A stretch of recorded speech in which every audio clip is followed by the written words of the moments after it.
नमस्कार दोस्तों, कैसे हैं आप सब। मैं सौरभ कुमार ज्ञान गोदाम चैनल में तहे दिल से आप सबों का स्वागत करता हूं, अभिनंदन करता हूं। दोस्तों, जैसा कि हम सभी जानते हैं, जन नायक कर्पूरी ठाकुर जी को उनकी 100वीं जयंती के ठीक पहले भारत सरकार ने उन्हें देश का सर्वोच्च नागरिक सम्मान भारत रत्न दिए जाने की घोषणा की है। यह घोषणा 23 जनवरी 2024 को भारत सरकार के द्वारा की गई। तो चलिए जानते हैं कर्पूरी ठाकुर जी थे कौन, उन्हें जननायक क्यों कहा जाता है। आगे बढ़ने से पहले आप तमाम दर्शकों से नम्र निवेदन है कि चैनल को अवश्य सब्सक्राइब कर लें और वीडियो को लाइक शेयर करना कतई न भूलें, ताकि इस तरह की जानकारियां मैं आप तक लाता रहूं। इनका जन्म बिहार के समस्तीपुर जिले में पितौंझिया नामक गांव में हुआ था। हालांकि इस गांव का नाम बदलकर अब कर्पूरी ग्राम कर दिया गया है। इनके पिताजी का नाम श्री गोकुल ठाकुर था तथा माताजी का नाम श्रीमती राम दुलारी देवी थी। ये नाई जाति से आते हैं। इनकी मृत्यु 17 फरवरी 1988 को हुई।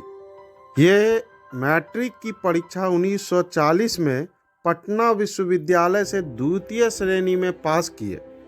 इसके बाद ठीक 1942 में भारत छोड़ो आंदोलन छिड़ गया, इसमें ये शामिल हो गए और इन्हें लगभग 26 महीने तक भागलपुर में कैंप जेल में रहना पड़ा और इसके बाद यह 1945 में जेल से रिहा हुए।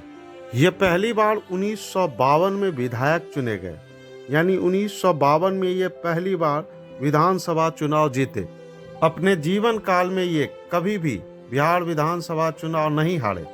हालांकि 1977 में ये एमपी भी बने, किंतु फिर 1984 में ये इस चुनाव में हार गए थे। हार का मुख्य वजह इंदिरा गांधी की उस समय हुई मृत्यु थी। पहली बार ये दिसंबर 1970 से जून 1971 तक बिहार के मुख्यमंत्री बने। हालांकि ये कार्यकाल इनका मात्र 6 से 7 महीने का ही रहा। दोबारा ये दिसंबर 1977 से अप्रैल 1979 तक, यानी लगभग 2 सालों तक मुख्यमंत्री बने। ऐसे हम कह सकते हैं इन्होंने अपना कार्यकाल कभी पूरा नहीं किया। हालांकि इसके अलावा ये एक बार उप मुख्यमंत्री भी बने, एक बार ये शिक्षा मंत्री भी रहे। ये मार्च 1967 से जनवरी 1968 तक शिक्षा मंत्री भी बने रहे। वे अपने शासनकाल के दौरान मुंगेरी लाल आयोग का गठन कर बिहार में आरक्षण प्रणाली भी लाए। इन्होंने कुल 26% आरक्षण दिया था। इन्होंने 12% अति पिछड़ा वर्ग, 8% पिछड़ा वर्ग एवं 3% महिलाओं को आरक्षण दिया। साथ ही 3% सामान्य वर्ग में जो गरीबी लोग आते थे उन्हें भी इन्होंने आरक्षण प्रदान किया।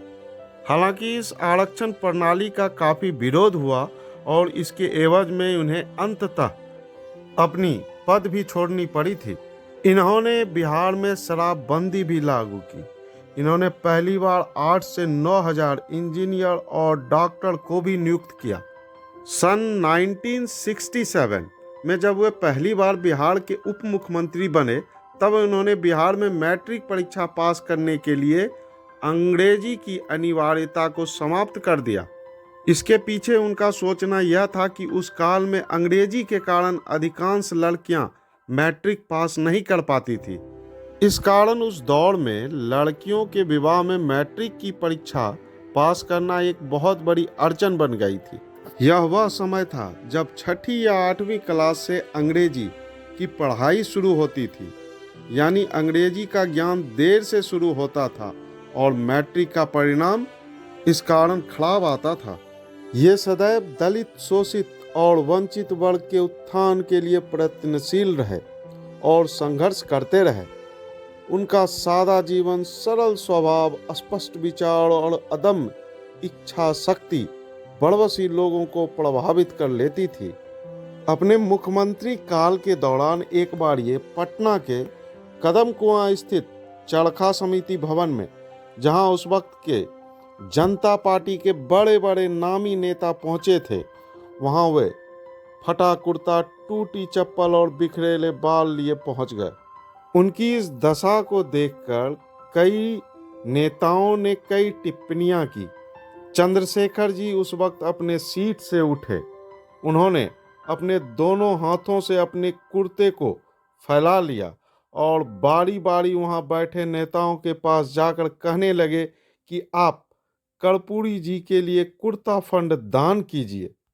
तुरंत इसमें कुछ 100 रुपये एकत्र हो गए। उसे समेट कर चंद्रशेखर जी ने कर्पूरी जी को थमाया और कहा कि इससे आप अपना धोती कुर्ता खरीद लीजिए और इससे कोई दूसरा काम मत कीजिएगा। चेहरे पर बिना कोई भाव लाए कर्पूरी जी ने कहा, इसे मैं मुख्यमंत्री राहत कोष में जमा कर दूंगा। इनके इसी व्यवहार के कारण लोग इन्हें जननायक कहकर संबोधित करते थे। अतः आप यह कह सकते हैं कि यह एक ऐसे नेता थे जो सिर्फ और सिर्फ दूसरों की भलाई के लिए कार्य करते थे। तो ये थी जानकारी जननायक कर्पूरी ठाकुर जी के बारे में। जानकारी अच्छी लगी हो तो चैनल को अवश्य सब्सक्राइब कर लें और वीडियो को लाइक शेयर करना कतई ना भूलें। धन्यवाद।